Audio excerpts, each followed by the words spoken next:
Sydney Swans fans, celebrate well and truly. Your team is in another Toyota AFL Grand Final, and it's 7th in the last 20 years. Start continuing an absolutely phenomenal run that they've had since 2005, following a 36-point win in the first Prairie final against Port Adelaide last Friday night. Now, heading into the first quarter, I said in the preview that overall, how this game was going to go, and how overall the feeling of this game was going to go would be really seen in the first 5 minutes of the game. We would get an idea of, by the first 5 minutes, if Port Adelaide were on or not, or if the Swans were just going to run over them and they couldn't bring pressure. But the game actually went weirdly in that comparison, because I thought in terms of contested possession, winning the midfield, entering inside 50, I thought Port Adelaide actually did really well in that stat to begin the game. Hey man, I thought they were actually out muscling Sydney to win the game, and early on, my first thought was, Port are on tonight. Port are genuinely on. And with that first goal to Chase Burgoyne, I thought they were in a massive, massive night. But credit to Sydney, in a season where I think so many teams have thrown away wins via just horrific and terrible kicking, the Swans kicked well and truly, and their inside 50 conversion and their conversion on goal was some of the best I had seen from a team this season, when all that was on the line. Hayden McCullough was massive. Either Joel and Marty hit so many big shots that didn't miss, and a big settler at the quarter time siren was Tom Papley to top off 3 Sydney goals in a row with a massive shot. And he instantly after this just let Willie reel. We know about it, and the igniter, as so many people are calling him now, as he just ignites the Swans and just well and truly fires them up for the near future. Just got into it, of power players, and just absolutely know what was going on. And I think that started getting to their head a bit, as in the second quarter, the Powers contested possession, how they were playing with the football was just down, and I think the Power was starting to get really predictable with that. With this, they were doing what is the #1 way to absolutely lose a fight, and that was just bomb it long inside 50 and just pray that you can get a conversion or get anything off what was happening legitimately. And Travis Boat, a phenomenal veteran, but he was just having an absolute stinker of a game. Charlie Dixon was having just no impact, and the Swans just took free advantage of it, kicking 5 goals in a row, and it got to a point where Isaac Heaney and Chad Warner started to play a massive role in this game. And overall, they just got put their will in the contest, just started getting balls so much more, and just started playing with freedom that so many teams have become feared on throughout this season. And ultimately, the Swans had a 40-point lead at halftime and just never ever looked back. And it just felt like that overall, and just Sydney, they put their overall pedal to the metal, and just their disposal rate and just overall conversion of the football, entering inside 50, just so much more cleaner with the Power, and just everyone got involved. Heaney, Parker, Papley. Despite Grundy having not a good game for his standards, it just didn't matter. Just so many people playing so well in this game. It really was a team effort on all runs throughout this game. Midfield played extremely well. The defense absolutely nullified Willie earlier, and the forward line kicked their own goals. Joel Marty, Hayden McLean, and Logan McDonald all just had phenomenal nights. The only worry from a Sydney point of view at the end of the game was a potential ankle to Logan McDonald that could ruin our grand final day, but I think he'll be completely fine with that.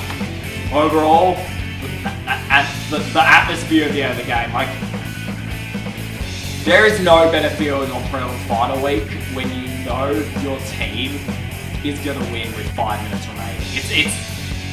It's an interesting feeling for neutrals. Like, you rather a better game, but you're happy for the fans, so I don't mind it.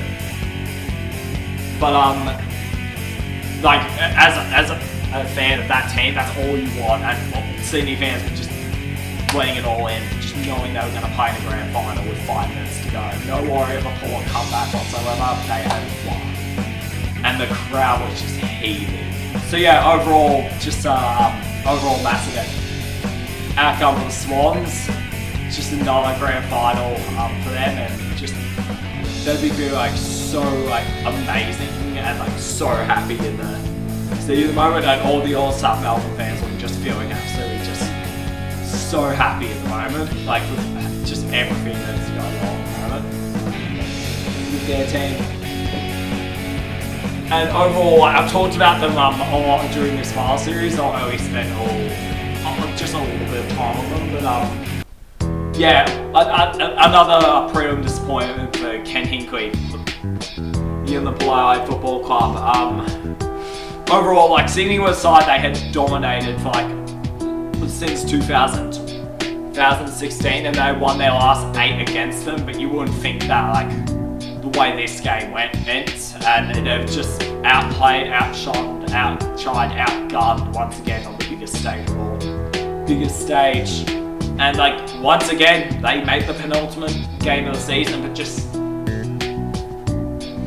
ultimately can't really do anything in it, unfortunately, and ultimately just fall short of the ultimate goal. A lot of players didn't really stand up in this game, and Charlie Dixon and Travis Boak had absolute shockers. They'll have.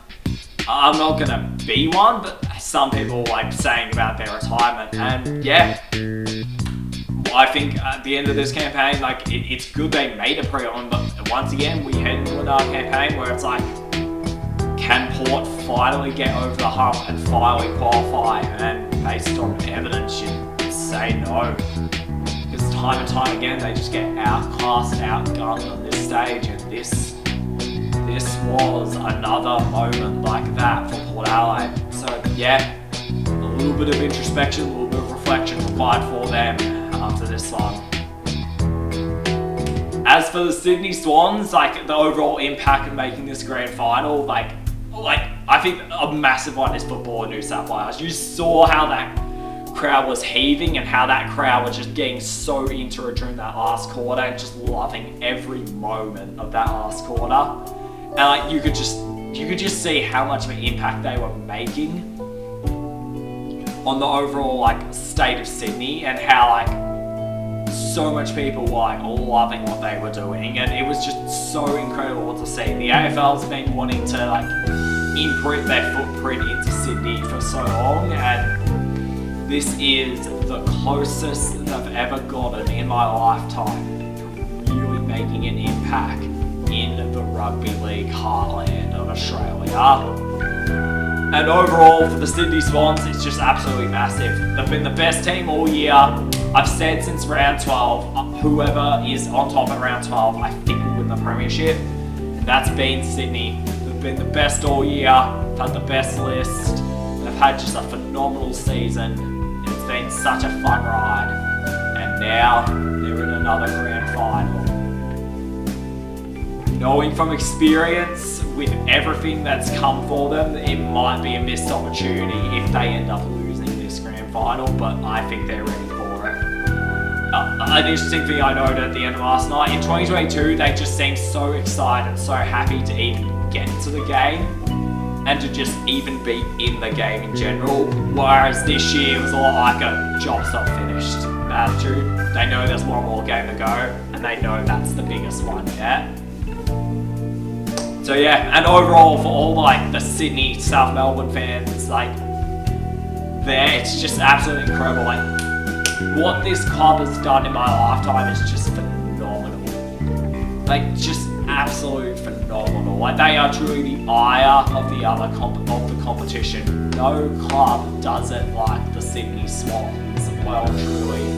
7 grand finals in 20 years. It's just absolutely phenomenal track record of getting there. And if they win this premiership from here, it will be well and truly deserved with how they've dominated this season. So yeah, overall, 1 prelim down, and the Sydney Swans, well, it's a massive week ahead, but Swans fans, enjoy it for now. You're in to another AFL.